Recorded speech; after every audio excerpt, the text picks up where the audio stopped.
they would retire with about 195,000 less in today's dollars. Okay. Now you calculate inflation and that, and what 195,000 can buy versus then. It's a funny study, and it's going to sound really funny if I say this, okay? It's going to be like, you think, oh, that sounds really snotty saying that. But I'm going to say this, $195,000 is not a lot of money. Oh, look, when you take inflation into account, certainly the way we're running with it these days, is by the time that an average person will retire, that'll buy a Happy Meal.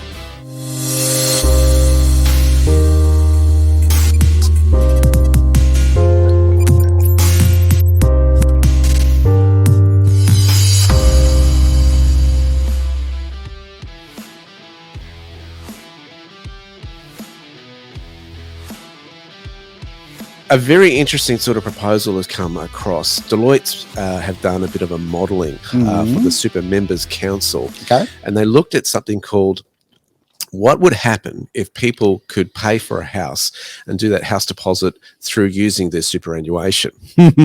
So accountants, being number crunchers as they are, were concerned that encouraging super withdrawals capped at $50,000 would still cost the budget $300 billion by the end of the century. That's what they found. Say that again for me, sorry, mate. So what they found is that if you made super withdrawals capped at $50,000 to buy a home, that would cost the budget $300 billion by the end of this century. Okay. Right? So you've got to remember that superannuation, the idea of that is you're putting money for a rainy day. It's your money, but not today. Yep. Your employer is paying on your behalf so that you've got a nest egg to retire, because basically they've found people are terrible at putting that nest egg aside for them for that rainy day when they retire. What is interesting about that is that there's the concern that that money, if a couple both aged 30 who access $35,000 each from the super, they would retire with about 195,000 less in today's dollars. Okay. Now you calculate inflation and that, and what 195,000 can buy versus then. It's a funny study, and it's going to sound really funny if I say this, okay? It's going to be like, you think, oh, that sounds really snotty saying that. But I'm going to say this, $195,000 is not a lot of money. Oh, look, when you take inflation into account, certainly the way we're running with it these days, is by the time that an average person will retire, that'll buy a Happy Meal. Okay, like that's really how ridiculous this is. Like, you know, like to have I know it sounds very exciting to have these superannuation numbers in the millions of dollars. Of course it does, you know, it's fantastic. But that's kind of what you're going to need because of the way the inflation rolls. And then you've got the government capping you at 33 million. And I'm going, what a silly policy that is. It's crazy. Because you want to encourage people to be blowing that out, to, you know, double that, triple that at least, because then they don't need the housing, the public system to support them. They don't need a pension. And that's the whole idea. So but we like to tax. We want to solve it today. And this is the dilemma that they're at. So it's an interesting kind of concept. My concern about that kind of thing is the housing market would just absorb it, right? If you're dipping into super, we're going to up the price of houses anyway.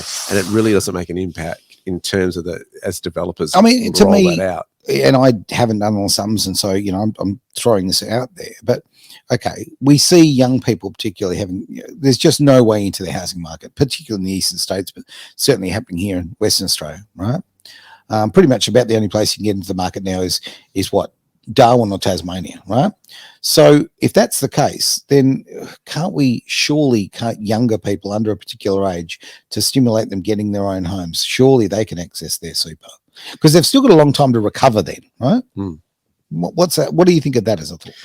I think certainly, I think we've got to realize that career changes happen, right? So what's the long-term objective here, especially for women? If they're going to have a family, have kids, you know, if they have 2-3 children, they're probably not collecting the super that they normally would if they stayed in a job, right? And that's not me saying, hey, they shouldn't do that and have kids. I think our population is crying out for a bigger population. We've got one of the lowest population growths naturally in terms of Australians having children in the world, and that's a big concern because you'll pay the price for that, especially if you don't want to see if you want to forge the culture of Australia, you need to have children, right? Otherwise, migration's the next issue, and Australia will not look like it did. And we're seeing that already, that did like 30 years ago, right? It's changed the culture. And I think why have we come here? Because of what it is and what it values. That's right. I often say, okay, if you want to go and get in a plane and fly to Europe, right? If I want to go to Italy, I want to eat pasta, I want to see, these beautiful buildings, all of that. I'm there to see the Colosseum. I'm there to see the people living in that way. I'm not there to see this melting pot of a bit of everything. I don't want to see, the same IKEA furniture that we see in Australia. Like when I'm watching an American television program, also, when you see the same things in the background, because we live in this world market now, we're being so homogenized, right? That beautiful culture, all the independent cultures, right? If I go to Japan, I want to see the traditional Japanese lifestyle as much as I possibly can. I want to see the things that make Japan unique, right? If I go to, and you can't, it's too late, okay, give up on London. If you're going to go to London, give up on that because it's not London anymore, right? Okay, everybody I know who's gone there in the last few years just says, no, it's over, it's ruined, right?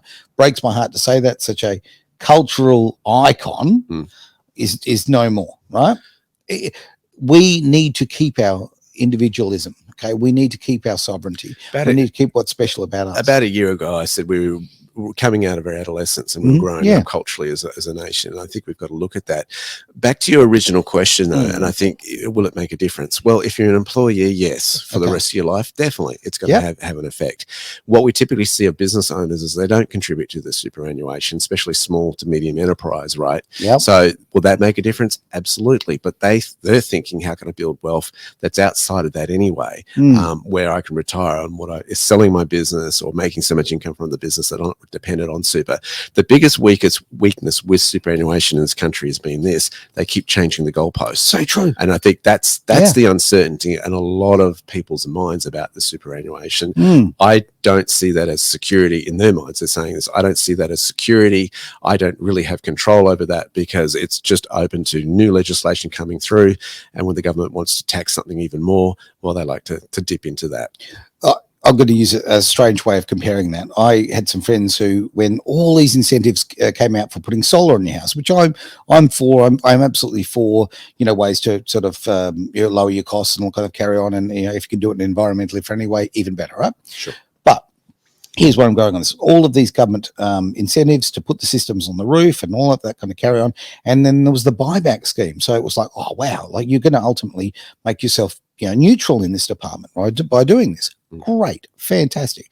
Now, friends of mine went and spent 26 grand, I think 26 grand for all of this solar on the roof because and for the first year or so, they kept getting payments back. And so they weren't paying for electricity from that point of view. And they were literally making an income from it, which was paying off the $26,000, right? Okay. They just changed the rules. Simple as that. And the rebate that they were getting for the money they were getting paid just became next to nothing. So now they've gone back, and this is it's happened progressively worse and worse over a 5-year period.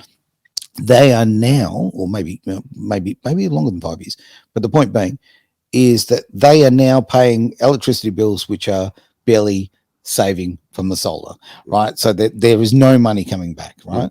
Because they have moved the goalpost. So you've basically entrapped somebody. You've said, come in, we'll give you these incentives, we'll make it financially attractive to you, and then you change goalposts, and now they've got a $26,000 eyesore on their roof.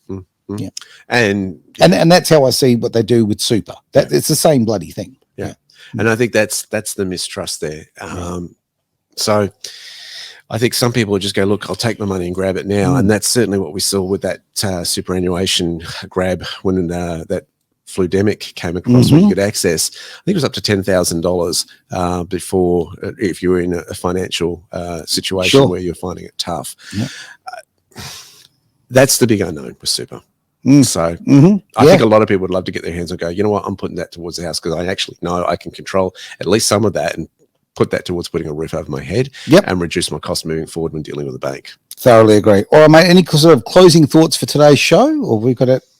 I really am sensing a theme of independence coming here. That keeps coming in up for us. And I think you've got to start thinking independently of what, one, family tells you to do, two, what relatives and who may be well-meaning. And I'm not saying that in a rebellious way. No. They're well-being, but sometimes you've got to question, was it actually the right advice for me? You're never objective when it comes to family. No, I think people are questioning that in relation to government. Obviously, that's the obvious one. what do I want for my life? What do I want for my future? And almost getting to the old school migrant, immigrant sort of mentality. What am I to build for the future, no matter how many generations I've been here? Yeah, well, look, when you look at, say, like I mentioned sort of people from Europe before, you know, the old Italian houses with 2 kitchens in it and all that kind of for the different generations to live in. Absolutely wonderful. This is a great way of keeping a family structure together and giving the next generation a step up. The city of Fremantle would not be what it was if it hadn't not been for the Italian influence in that town. So true. It just wouldn't be what it was. Yeah, absolutely. With that, we'll call it a show. Thank you very much, Derek. Always a pleasure. I love the Greater Wealth because it is the show. It might be about finance and politics, but it's really about what it's about, mate. It's about living your life purpose.